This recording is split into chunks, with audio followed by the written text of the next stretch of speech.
ଦେଖିଲେ ଏ ମାନବ ଏ ଜନ୍ମରେ ଲାଭ ଯଦି ଗୋବିନ୍ଦେ ଧାରେ ଧାର ଯଦି ଗୋବିନ୍ଦେ ଧାରେ ଧାର ଯଦି ଗୋବିନ୍ଦେ ଧାରେ ଧାର କେମିତି ଫାଙ୍କେ ଦେଖୁଛ? ମାକେ ଶୁଣ ଫାକେଟା କଣ ମୋର ଏବେ ହାଉ ନାହିଁ କ୍ଲାସ୍ ନ କଲେ କଣ ଜିନିଷ ହବ କ୍ଲାସ ନହେଲେ 7 ବର୍ଷ ହେଲା କ୍ଲାସ୍ କରି ଓଡିଶୀ କ୍ଲାସ୍ କରି 7 ବର୍ଷ ଦି ଆଜ୍ଞା ଆଜ୍ଞା ଆଜ୍ଞା ର ହଁ ଯୁଗ ଯାଏ କୋଉଠି ପହଞ୍ଚିଲାଣି ଗାଈ ଯୋଗ ଛୁଆ ପିଲା କଣ ଗୀତ ବୋଲୁନାହାନ୍ତି ଆଉ ଶାଢୀ କାଇଁ ଆଉ ଯାଉନି ମୋ ବାପା ମା ମାନବ ଜନ୍ମରେ ଲାଭ ଯଦି ଗୋବିନ୍ଦେ ଥାଏ ଭାବ ଯଦି ଗୋବିନ୍ଦଙ୍କ ପ୍ରତି ଆପଣଙ୍କର ଭାବ ନାହିଁ ମାନବ ଜନ୍ମ ପାଇବା ପରେ କିଛି ଲାଭ ନାହିଁ ପ୍ରଭୁ ମାନବ ଜନ୍ମ ପାଇଲେ ଶ୍ରେଷ୍ଠ ଯୁଗ ଉପାଧି ଦେବୁ ତାହେଲେ କାହା ପ୍ରତି ଭାବ ରହିବ ଗୋବିନ୍ଦଙ୍କ ସହିତ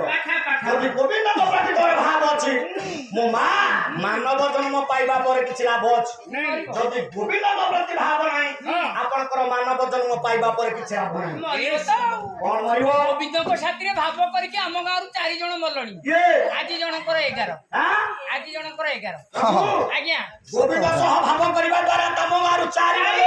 ମରଣି ଗୋବିନ୍ଦ ସାଥିରେ ଭାବ କରିବଇ ସେ ଗୋବିନ୍ଦ କିଏ ସେ ହଉଛି ଆମ ଗାଁ ଗୋବିନ୍ଦ ସାହୁ ଗାଁ ସମୁଦ୍ର ଗୋଟେ ଟୁଙ୍ଗି ଚାଲିଆ କରିଛି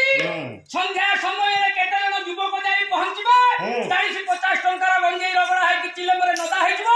ରେଳଗାଡି ପରି ଧୂଆଁ ଚାଲିବ ଚୁପ ଚୁପ अरे रघु गंजेई खाइते ना 80 किलोमीटर दूर मु आसी तमे आछो बोले 120 किलोमीटर दूर तम हर सब ब्रह्मगिरी बात घर तम हर पुरी अरे रघु आज्ञा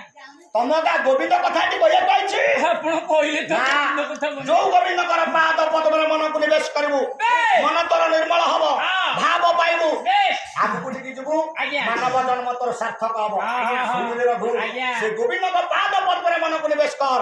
ओए गोविंद गोविंद गोविंद दादा पदु को हरुचि